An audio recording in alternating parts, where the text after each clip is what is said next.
Hello and welcome to TLC, The Light Conversations. I'm your host, YoGiada del Drago, and today's guest is Swan Dao. Swan is on a mission to transform millions of lives through creative expression. With over 15 years of experience teaching and guiding individuals and groups, Swan's work integrates the human and social sciences, mind-body practices, and the performing arts to inspire deeper engagement with the human experience.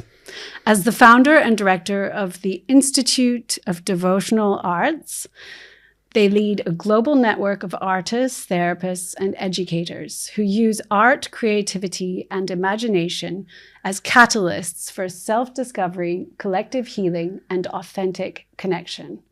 Swan holds a PhD from the University of Cambridge. They studied and taught philosophy, theology, psychology, and theater in Chicago, Melbourne, Paris, and Oxford. Hello, Swan, and thank you for being here today on The Light Conversations. Thank you for inviting me, Jada. Very happy to be here. So I already let you know, but I'll just reiterate here that for the series, I'm speaking with experts and teachers in well-being and creativity. We are exploring possibilities and ideas for ways in which to express ourselves, heal, and evolve as the constant works in progress that we are. So for today, I have laid out some questions in the form of these cards, and I thought we could make this interview into a little bit of a game where you pull out a question, or a topic rather. It's more a topic. They're all divided into topics. So we'll pull out a topic, and then you can just freestyle from there, or I might ask you a few questions. Would that be okay? Certainly. All right. So would you like to pick the first card for us to look at? Drum roll. There you are. Right. Oh, there are two. Which one? You pick one. Okay, this one. Community. Community. You've done a lot of work in community, from being a professor at the College of Extraordinary Experiences to off-grid living and retreats. So what draws you to community experiences and living off-grid? And also, can you tell us a bit more about the College of Extraordinary Experiences, which sounds incredible? Well, community is everything. We're social creatures, gregarious beings. We thrive by connecting with others. The studies on happiness have shown that what makes us really fulfilled in life, obviously not material possessions, but the main thing is connecting with other people, not just with others, also with the modern human. But it's a good start to have good relationships that we nurture and cultivate. And, we've evolved in tribes and small groups. We're not meant to live isolated, alone in a flat. I watched Friends as a child, and I have fond memories of thinking, it looks amazing to have such close friends and to live with them and to bond with them. And then I discovered later on intentional communities, people that chose to live together in tight-knit communities. And I lived in various communities in Europe and North America, mainly in Montreal. And I must say they were some of the most sort of meaningful experiences of my life. I'm an only child. I don't know what it's like to have siblings, but I imagine it's the closest thing to having siblings that you've chosen and that you really get along with. And like any meaningful relationship, it can be very tough. It can be energetically demanding. It can be challenging, but it could also be the most beautiful experience you'll ever have. And it's a different kind of connection. It's not so much friendship, I feel, in community. There can be very much friendship that emerges. But it's I suppose the feeling you'd have in a healthy, caring family. Only there are more than two individuals, your parents and a few your siblings. In my case, I lived in communities of 7 to 25 people. Yes. Wow, and what kind of challenges come up in community living? The challenges that you'll expect when you are close to another person. There's conflict, tension, misunderstandings, you know. And how do those get resolved? So actually, in a lot of communities, you have different processes. It's not just in normal life. Oftentimes, we don't know how to navigate those conflicts. And a lot of people tend to see conflict as failure, like, oh, we shouldn't fight, we shouldn't argue. But actually, I think it's part and parcel of life. You can't avoid it, and you should welcome it. Ideally, we should see conflict as an opportunity to better understand each other, and ideally to grow together. Saying, oh, this, we don't see eye to eye on this. Why? It's interesting. If we agreed on everything, life would be boring. And so we'll use various tools like nonviolent communication, authentic relating, peace circles, to have some structure to help us navigate those conflicts.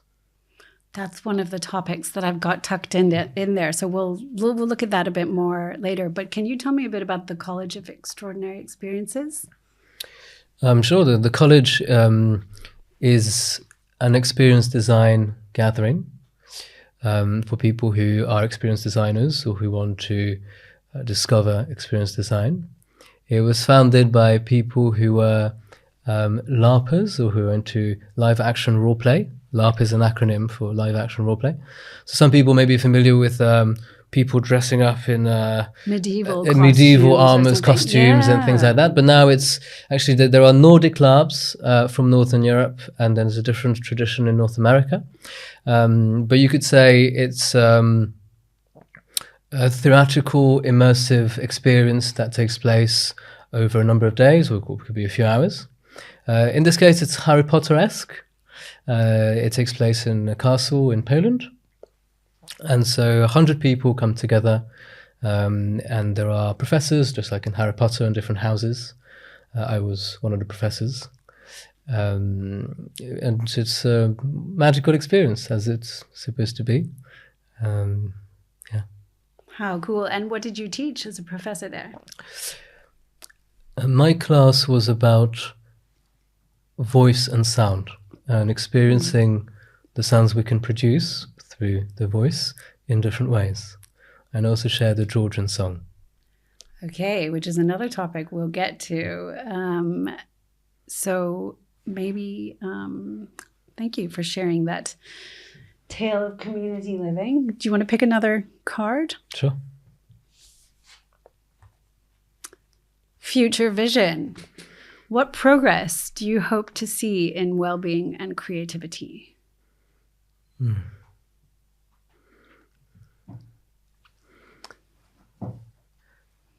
not sure I like the word progress here. Okay. Evolution? Sure. Okay. Yes. Oftentimes when we hear progress, we think of linear progress, as if things in the future are necessarily better than things in the past. Whilst I think there are lots of things in the past that we can learn from, and that we have forgotten, and that we need to remember. And that's central to my work. And when it comes to well-being and creativity, obviously our ancestors were very creative people. And perhaps if they hadn't been as creative as they were, we wouldn't be here today to have this conversation. Also, they're probably healthy, because if they had all died out, we also wouldn't be here either. So in a way, they knew a lot about well-being and creativity. And so first, I'd like to learn a lot from them and remember what they knew that we might have forgotten, rather than thinking, what can we do that's new? And one of the things to remember is we tend to think of creative expression as self-expression in our individualistic society. It's a lot about me, my story, what I have to say, what's my vision, as you asked me, what's my message for the world. And I like to think of the creative process. It can be that, and that can be very beautiful, very healing, very meaningful. But I feel like there's another type of creativity, or a type of creativity that comes from a different place, where it's not so much about me. Actually, making it about me would be an obstacle to that kind of creative process.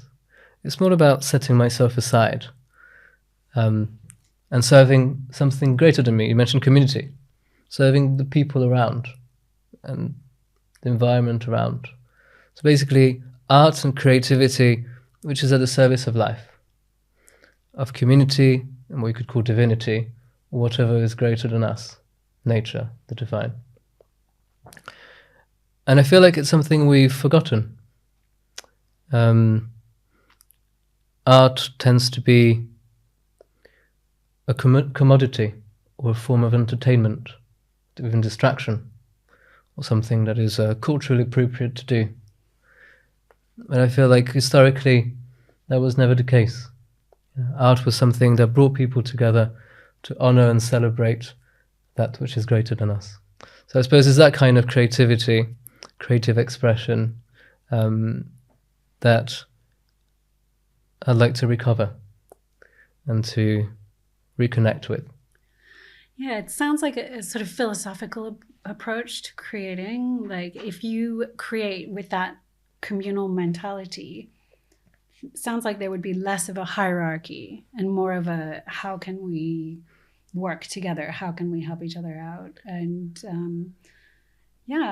I would be quite curious to see what the results are if something's approached in that way, because, you know, having worked in film for a long time, there's definitely a hierarchy and a chain of command. And if you were to approach it in a more, I mean, I think if filmmaking were to be approached the way you just described, it would, there would still be sort of specific roles and tasks, which I think is still a part of what you're describing. It's just less about the individual ego, which is exciting because I think there are many artists and creators who are driven by the need to get their idea across or vision. So making things your way would yield interesting results. And I suppose you can talk more about that because you've been creating things in that way. So just to recapitulate, what you've just said is that your future, the sort of the evolution you'd like to see is people looking back more at their ancestors and people creating from a selfless, that's one way. Collective so place. You said my way, but I don't think it's my way at all. I think it's the traditional way. Yeah. Traditional art forms were always about being together. And there wasn't a distinction between artist and audience, actor, spectator. It was part and parcel of life. We didn't go to a specific place to consume art, to watch art, gallery, a museum, a concert hall. You'd sing around the dinner table, as we still do today, but rarely, too rarely. You'd sing when the child was born, you'd sing to mourn, you'd sing to heal the sick, and so on. So it's this kinds of traditional art forms that are part of every human culture, but that we've been neglecting and that we've lost in a lot of our families. And so and art is a craft. I mean, art in ancient Greek is techne, from which we get the word technique. So art was craftsmanship, and the distinction between craftsmanship and high art is also quite recent. So I would want to see the artist as contributing to society in their own way, just like the baker nourishes the body and art nourishes the soul, and in a way they both nourish soul and body. And so we tend to think of the baker here and the artist here. We tend to put them on a pedestal, and maybe they also put themselves on a pedestal sometimes. Like, I'm an artist, but actually I think the lowly baker is just as talented, or as we know, it's not just cuisine like high art, high cuisine or gastronomy. Baking is also a way of supporting the community, celebrating life, and so is singing, playing music. Beautiful. I feel like I should just pull this one next because it's sitting right here. Somatics.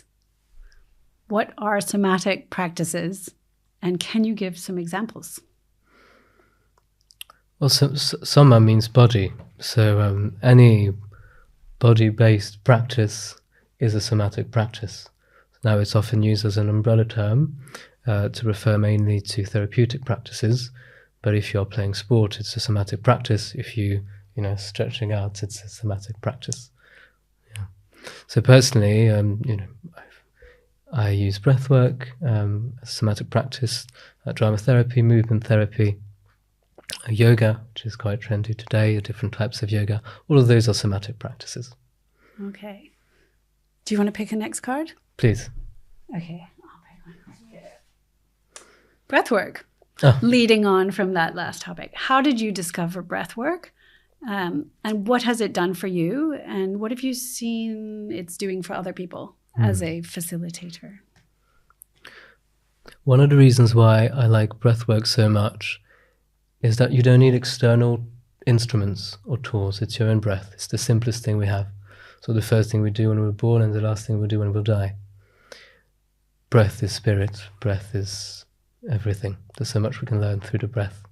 The mindfulness, meditation is quite well known these days, and it all starts by watching the breath. And I've always been fascinated with simplicity, minimalism. Just take a deep breath now that we're talking about breath. And actually, I think taking a deep breath is not as good as people think. Sometimes just taking a nice slow breath through the nose, and then slow the breath as you exhale through the nose. Oh, through my nose. Try it with the nose again. Inhale through the nose, and exhale through the nose. Yeah. Thanks. Generally, nose breathing is best. Yeah. I think James Nestor wrote a popular book called Breath, and if there is to be one takeaway message from the book is breathe through your nose. So I discovered breathwork through modern yoga. Amongst other things, I trained in Kundalini yoga, and traditionally in Indian practices, you have pranayama, or breathwork practices. And it's one of the simplest and most powerful tools or practices I discovered. And so it's very meaningful for me to share it today because, as I said, you don't need anything. It's accessible to anyone unless you have severe asthma or something like that. And it's the fastest way of changing your state. There are activating breathwork practices. There are calming breathwork practices. It can be used in all sorts of contexts. So it's accessible, extremely powerful, extremely simple. So that's what draws me to it. I trained in holotropic breathwork and rebirthing. So holotropic breathwork was invented in the 70s in California, and it was originally called LSD replacement therapy. They were experimenting with psychedelics, psychoactive substances for therapeutic purposes. That's making a comeback. But then that became banned, and they developed that breathwork practice to replace the experiments they were conducting with LSD, which suggests that you can go pretty deep with the breath alone. Now, I say they invented it in the 70s, but obviously different cultures have been using the breath for centuries, if not millennia. And later on, I discovered other ancient and modern breathwork practices, and also realized holotropic may not be the most trauma-sensitive practice. So practices like transformational breathwork, for example, also allows you to face those traumas, those very difficult experiences that stay within the body, but in a way that you can face them in a different way. So that you allow the body to heal itself. And so when you say you can face them in a different way, would you describe it as like a journey that you go on? So it's different for everyone. So it's hard to say this is what will happen when you practice breath work. There are physical sensations that people tend to feel. Your body temperature will change. You'll experience a tingling sensation in the body, maybe muscles cramping up. So those are the common physical reactions. When it comes to the internal experience, some people have visualized a lot of things. Other, past memories may come back. So it's different for everyone. And do you run groups, circles, or do you work with people one-on-one when you do breath work? Yes, both actually. I'm working with the client here tomorrow. Oh, okay. Yeah. And what feedback have you had from people when you work with others, aside from your own experience? With breath work? Well, a lot of people are surprised by how deep they can go through the power of their breath. I've not met anyone who said, this did nothing to me. I didn't experience anything new. This hasn't had no meaning. Even if the experience is purely physical, the fact that you can change your state so rapidly, so quickly, is already very impressive. So it's one of those things that is so basic and so simple, and yet not a whole lot of people know about it. Well, I lived in Bali for a while, and when I lived there, it was almost a community experience, sort of like once a month, gathering to do breath work. And you would hear people crying, screaming, but everyone was kind of in their own zone, I think with like an eye mask. So you were really aware of everyone else's feelings and process, but going through your own journey at the same time. And then everyone would sort of come out and hang out and hug and eat afterwards. And that was like one of the social activities there. And I loved that. I loved how we would get together in that way. And I would love to see more of that. Places like here, where people are kind of gathering together to do breath work. I think it's happening though. Yes, it is indeed. And you mentioned, people expressing emotions. And it's true that a lot of people see breath work as a way to release emotions. Like quite a lot of crying and screaming. Sure, and that's a big part of it. And that's something we should do more of in daily life. Yeah, I agree. I think people are very sort of restrained, bottling up their feelings in daily life. So there's definitely a space and an opportunity to do that. But I feel like there's a next step where you can go even deeper. And, once you've cried all the tears you had to cry, and, you've screamed and you've gone through all of that, then what's left when you keep breathing? And to me, that's slightly more interesting. Yeah. Or interesting in a different way. So both are valuable. And so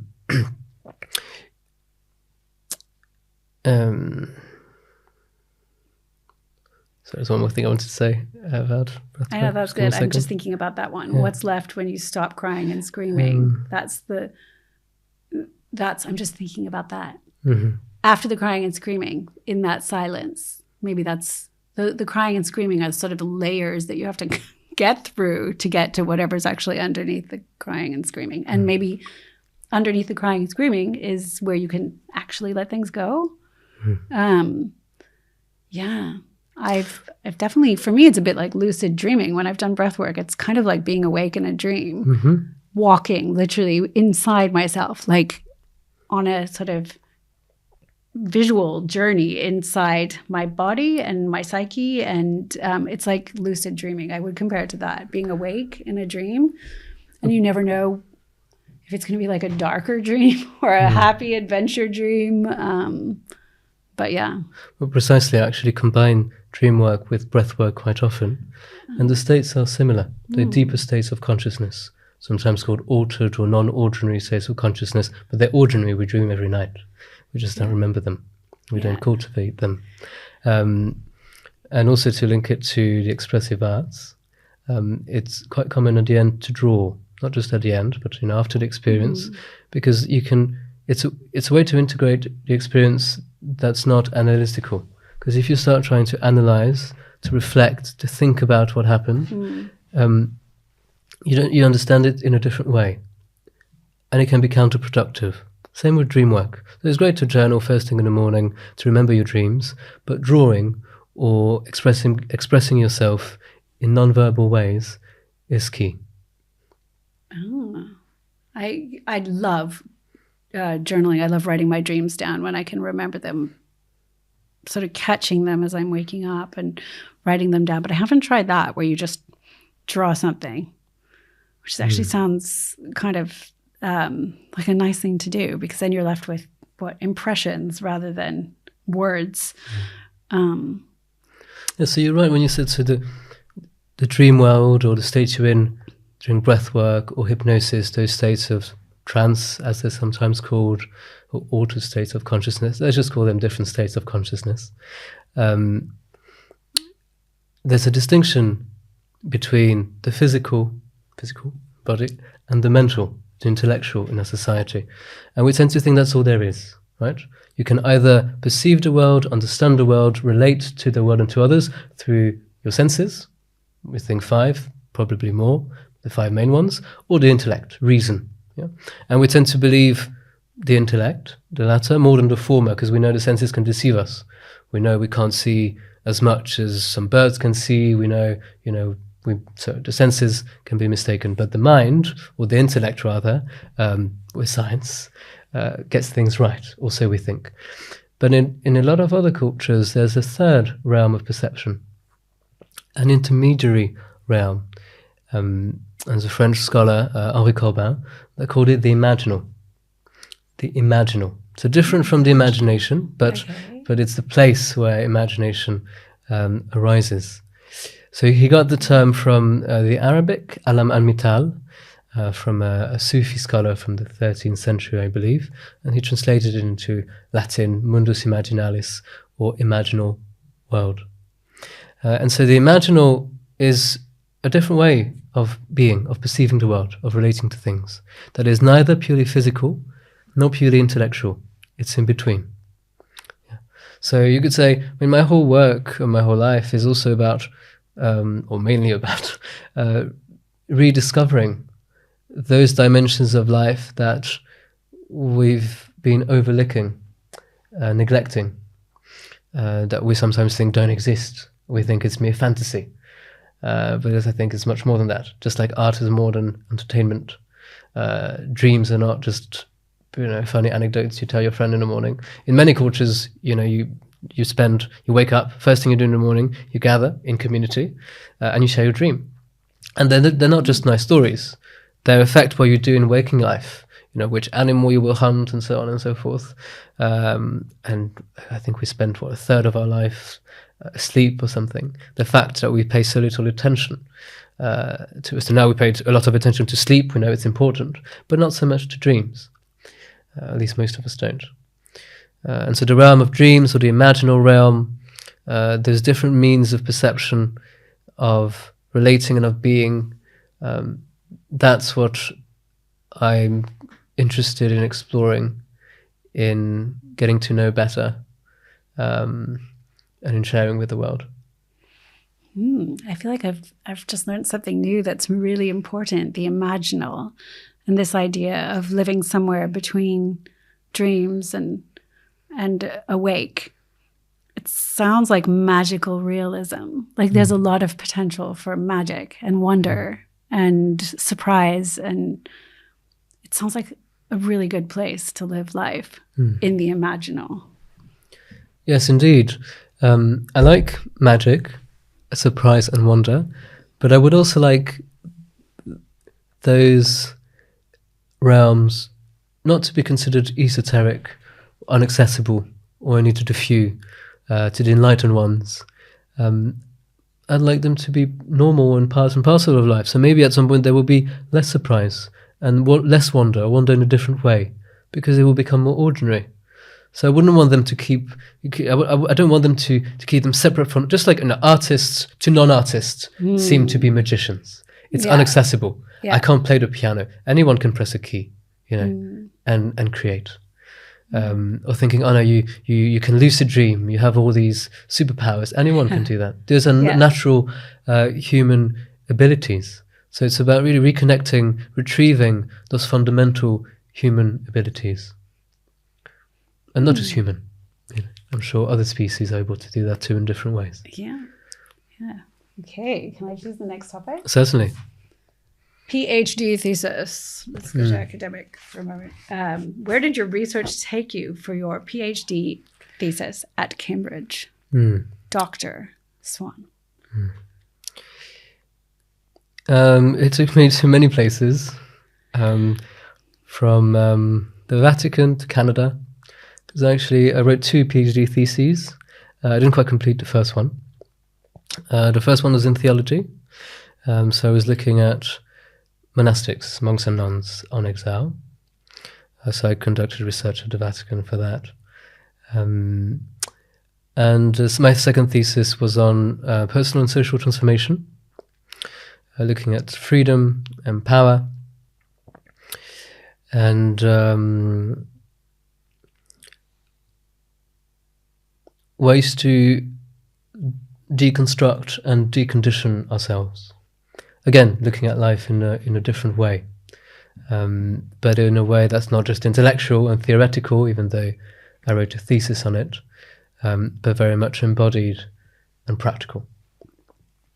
I've always been most interested in the practical side of philosophy, so moral philosophy, political philosophy, and philosophy of art. And one of the things, I suppose, that I can share is that when you are faced with something that you're not sure about, or a social model, a way of doing things, a social dilemma or a social issue, is there one that comes to mind? A social dilemma or a social... Not necessarily a dilemma. It could be something like marriage, sexual orientation, or other topics. Any of those? Yes. Is there one that comes to mind right now? Takreri, do you have a social dilemma? Not necessarily a dilemma. Something in society that you're witnessing and you're thinking, I wonder about this. Okay, let me think about it. Now you're turning the questions around on me. Yeah. Okay. So I think there's a social dilemma that people are trying to, like with social media, trying to present like a picture of everything being perfect. And this need to normalize like people opening up more about what's happening on the inside. That's sort of why I do this. I try to have these real conversations so that people listening might start doing that more with the people around them too, sitting down. So yeah, a social dilemma of people pretending everything's fine when it's not. Okay, so pretending everything is fine when it's not. Yes. And I hear it's also about social appearance. Yeah. Appearing perfect. Yeah. Yeah. So you're wondering about this. Yes. The question is first, so why do we want to appear perfect in our society today? So I'm not expecting you to answer, but some food for thought. Okay. Where is this idea from? Is it our society today? Was it the same 50 years ago? Do you think it will be the same in the near future? Is this something our parents taught us, our teachers, and so on and so forth? So questioning just where is this from? Where is this idea, concept, action from? And it came from somewhere. Someone had to tell you. Maybe it's an advert or the news, and and then you could ask, historically, has that always been the case in our society? So in Western society, 200 years ago, did people try to appear perfect? Look at paintings, maybe, maybe not, in a different way, And then you can look at other societies. So the first one was just history, looking back, how did we do things in the past? And anthropology is, how do other cultures do it? Go to Ghana. Do they want to be perfect? Obviously, they're influenced by the West now, but try to find a society that's not influenced by the West. Do they have a concept of perfection, of social appearance? How do they do it? Also, anthropology and history. How did we do it? How did other Western cultures do it in the past? Or how did other non-Western cultures do it in the past? Yeah, historical anthropology. Sociology. How do different people deal with or navigate social appearance in our culture? Because I say our culture, but there's no such thing as a homogeneous Western culture. And so based on social class, gender, and so on and so forth, you may deal with that differently. Your understanding of perfection, social appearance will differ. Yeah. And then you can go a little further and ask, well, what did we do as children? Is that a natural human tendency? Maybe we have that spontaneously as children. It's something that comes naturally, or is it something that is socially conditioned, something that is taught rather than innate? Now, obviously, there's a blurry line between what's taught and innate, and as soon as you're born, you're already influenced by your environment. But still, children still behave in different ways. And then you can go even further and look at the modern human world. So, apes, for example, or other animals, do they also might they have an idea of social appearance, perfection, and so on and so forth? So, see, it's just about looking at the problem, the issue, or dilemma from all these different perspectives. And then maybe by the end, you'll come back to it and you still have the same idea, or you'll behave in such a way that that's what's expected of you in society, but from a different perspective. Now you're able to step back and to say, oh, actually, it is quite context dependent, and now I'm doing this thinking, yeah, if I were born 100 years ago, I would have done things differently. So you don't do things in the same way, and usually actually you don't do the exact same thing. Yeah, you might think actually it relativizes partly the issue. Context, Mm-hmm. nature versus nurture. I don't know. Basically, what I'm hearing is, that your environment massively affects everything. Yes, pretty much. The society affects everything. But I suppose my short answer to what did I learn through my PhD is putting things into context and into perspective. Actually, I wanted to know, what conclusion did you come to around transformation? So transformation is an interesting word because historically it carried a lot more weight. It was a much more significant word, like metamorphosis. You don't hear a lot of people today talking about metamorphosis. But maybe in 20 years' time, it'll be, AI metamorphosis, and it'll be the trendy term. But in ancient times and in medieval times, it was used mainly in a spiritual context, or then in a scientific context. And it's only, I think, in the 17th century onwards that it started to be used in all sorts of ways. And now anything can be transformed, and just means profound change, significant shift. And it's a bit of an umbrella term that you hear in all sorts of circumstances and contexts. And your question is? Yeah, it was what conclusion did you come to around transformation?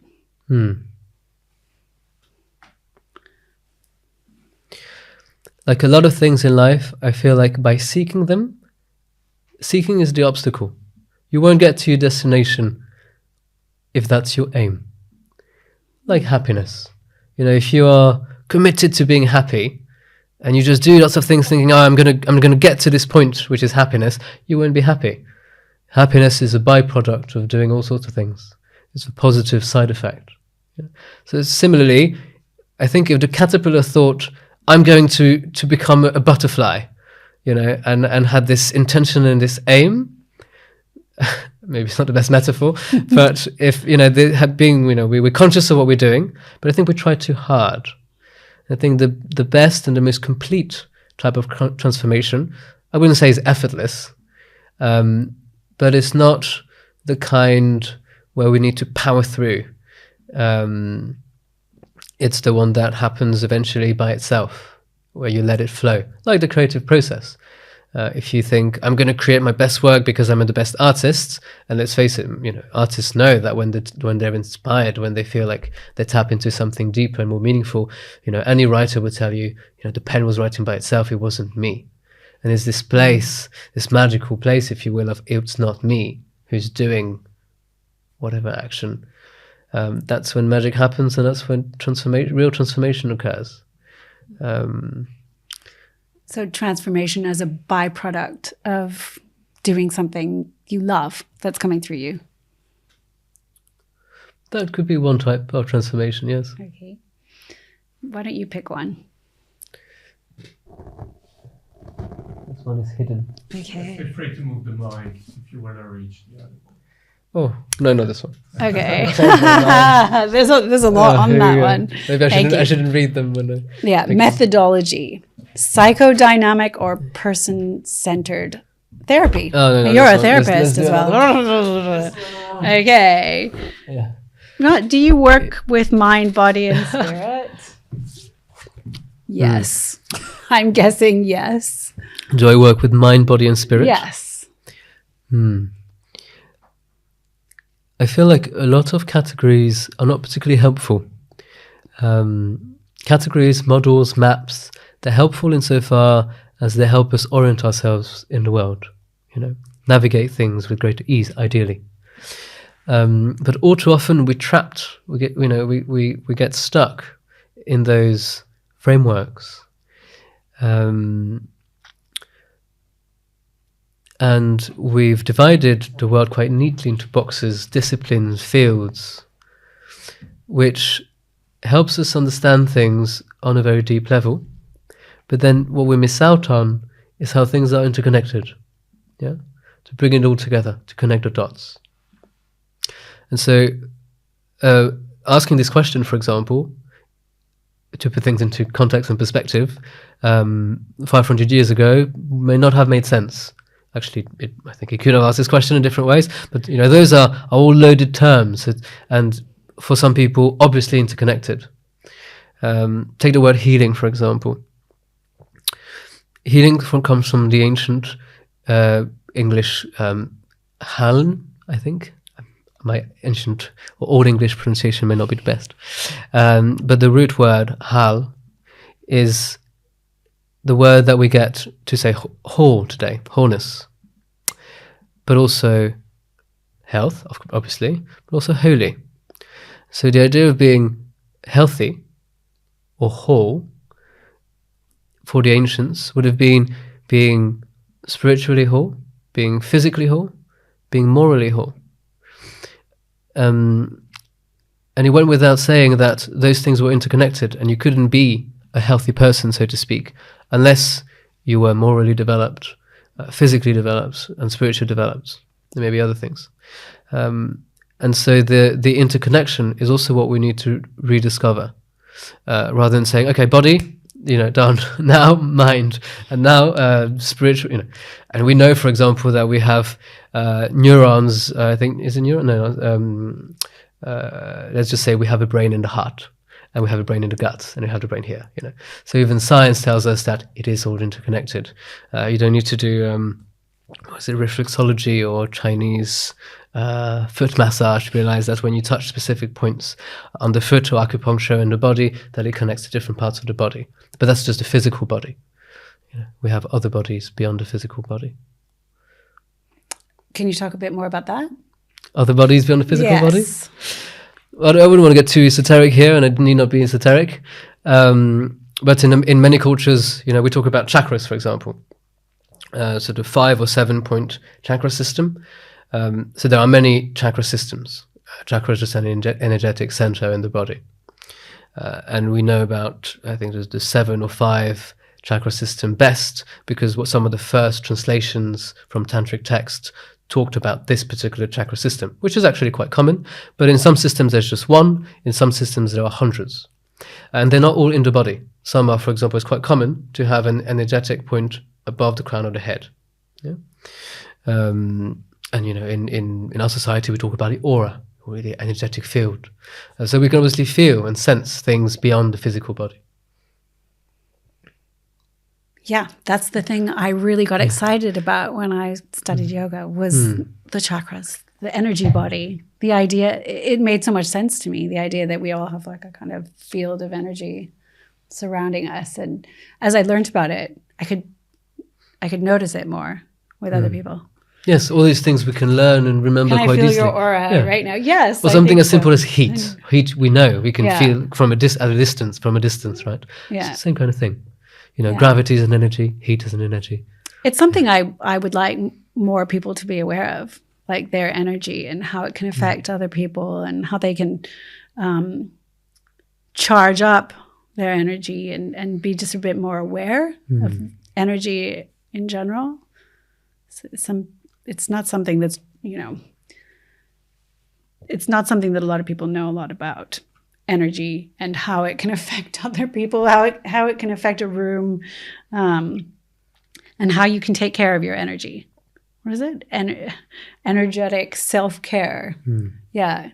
What did you learn during your training? And just following through from that last question, if yoga is a practice that can strengthen your energy body as well.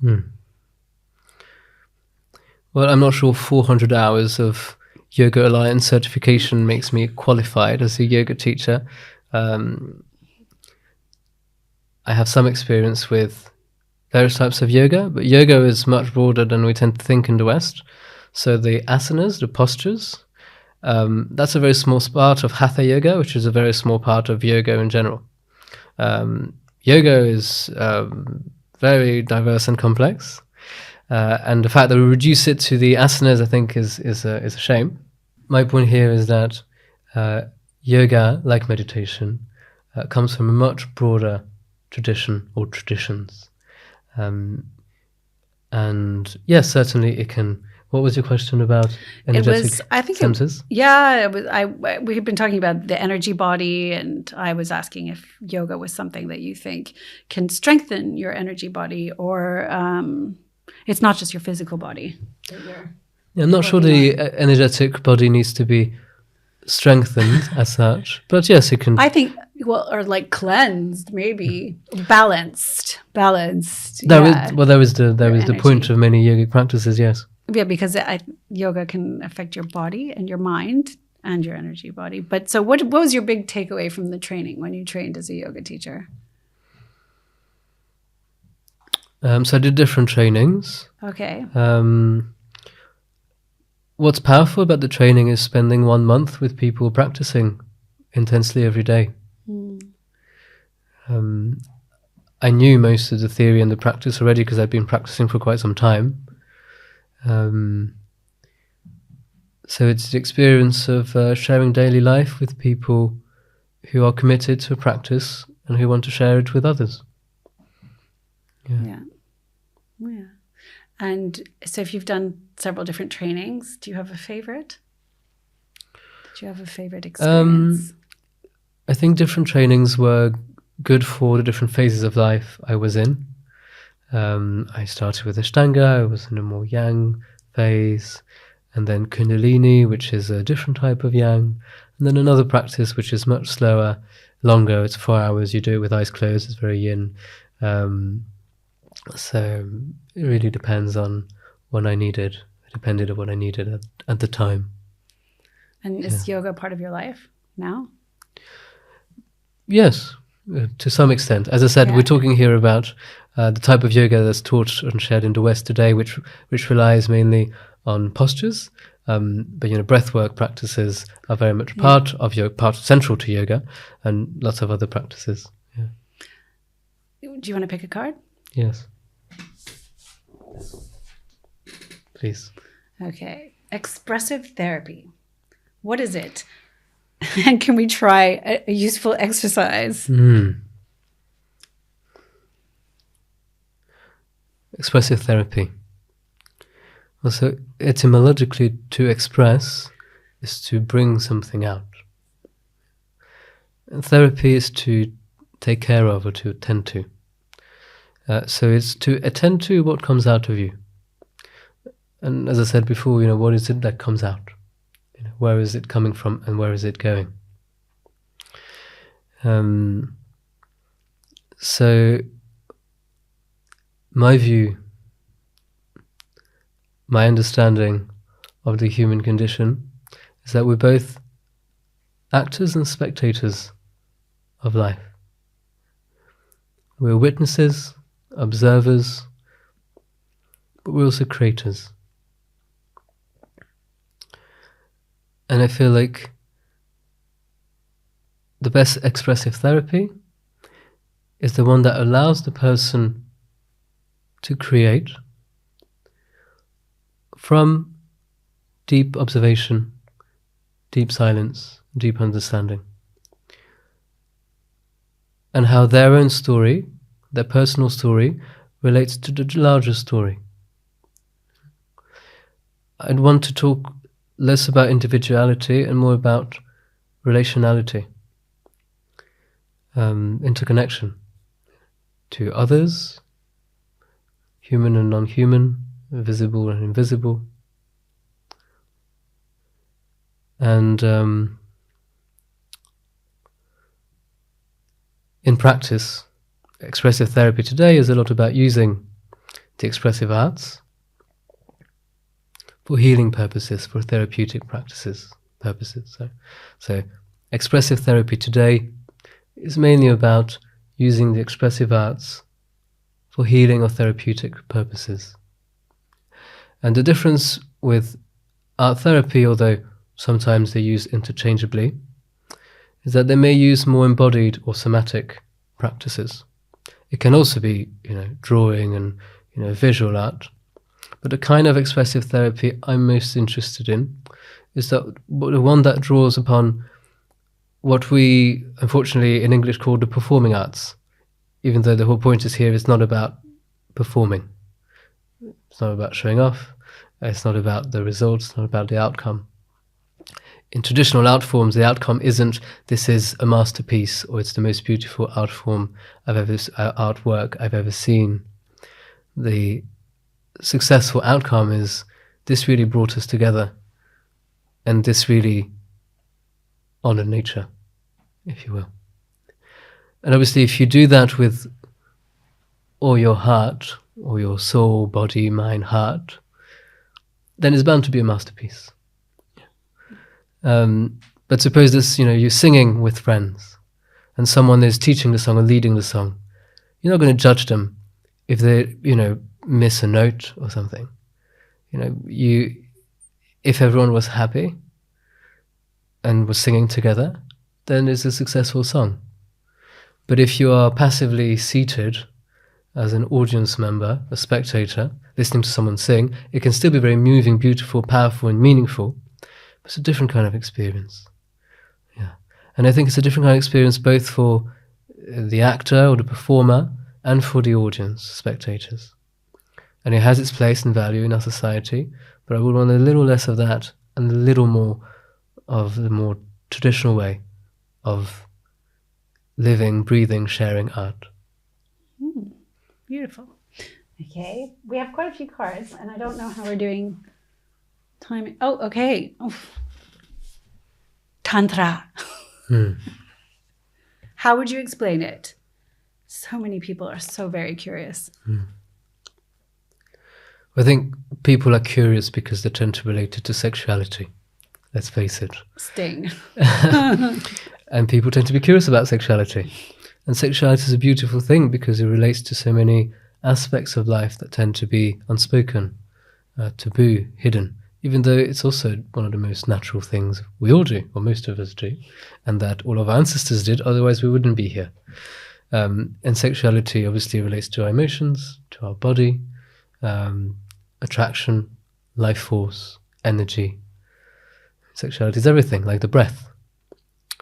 We wouldn't be here without breathing. We wouldn't be here without sexual connection. And that need not mean penetration. Obviously, sexuality is much broader than the physical act of penetration or genital stimulation. But Tantra is also much more than sexuality. Both classical Tantra and Neo-Tantra. So to make that simple distinction, good Neo-Tantra, in my opinion, is about developing emotional and relational intelligence. Yeah? It's about connection, usually between two people or between human beings. And that includes sexuality, but it's also much broader than that. It can be an intimate conversation. Good Neo-Tantra to me is intimacy. Yeah. And all the different layers and levels of intimacy. So non-violent communication, mainly mind-body practices used today, that can be part of Neo-Tantra. Yeah. And Neo-Tantra is about 100 years old, a little less. It became popular in the 60s. And I won't go into the whole history of Neo-Tantra, but it's very recent, and it comes from the West, mainly. And it draws upon certain ideas and principles from the East, hence the name Tantra, but usually they're little understood. And most of the practices are pair exercises, very slow and conscious exercises where you take your time, breathe with the other person. They're very accessible. They're not as sort of esoteric as people think, and it's really not all about sexuality. Yeah. And when it comes to classical Tantra, well, that's a philosophy, spirituality, religion that comes from the East, from the Himalayas. It was quite popular between the 8th and 13th centuries. And there are different tantras. The tantra is a sacred text, and it's not very well known or understood because, well, it depends. But by people who practice Neo-Tantra, because most tantric texts are in Sanskrit, and they're only available in manuscript form. So you need to be able to read ancient Sanskrit and to have access to the manuscripts. So let's just say very few people are able to do that. But there are many well-known traditions today, like Tibetan Buddhism, that are basically tantric traditions. So when you hear Tantra in the West, we tend not to think of the Dalai Lama as a great tantric practitioner, and yet he is. But that's classical Tantra. You see that's within Buddhism, one strand of Buddhism. Is the distinction clear enough? Yes, Yeah. thank you. So I'm being mindful of time, and I'm going to pull another card, which is the Institute of Devotional Arts. Your creation. What inspired you to found it? And what have you got coming up this year? What inspired me, and it's funny because the motto of the Institute used to be Memento quod te inspirat, which means remember that which inspires you. My whole life, I suppose, inspired me to create the Institute of Devotional Arts. It's about bringing together arts and spirituality, or arts and devotion, which is also missing in our society. And in a way, that could be obvious to many people. I think true art cannot but be devotional, and art is the language of devotion. But it's also about building bridges, bringing closer together fields and disciplines and people that don't usually interact with each other. So the artistic, the therapeutic, the more scholarly or academic, and to, as I said, create and be together from a deeper place, so that what we create is a way to give back and to give thanks. So that it's not so much about us. So that we remember why we used to create and what is being created through us. Beautiful. So you've got a few offerings through the Institute of Devotional Arts coming up. Yes, next year we have 3 or 4 main gatherings. We're offering an expressive therapy training near Barcelona early May with Dr. Jessica Bockler, who is a dear friend of mine, a great psychologist, the founder of the Aleph Trust, a transpersonal psychology association organization. In June, we're in the US with Dr. Keith Heller, who completed a PhD at Harvard recently, working on creative writing, but from an embodied perspective or place. So, writing from the body, allowing the body to write. And in September, we're going to Georgia. I'm just going to say to work on the voice, but really to share Georgian songs and to experience traditional culture in its original context. Great. So this brings us to the end of this light conversation. There are more cards there, but they'll have to be for another time. We've covered so much, and I'm very grateful that you've been able to come here today to record. Thank you, in Jada. the studio. So if people want to find out more, they can go to the Institute of Devotional Arts. Yes, it's Institute of Devotional Arts on Instagram. Devotionalarts.org is the website. Great. Okay. So this concludes this episode of the Light Conversations. Thank you, Tancredi. Thank you, Swan. Thank you.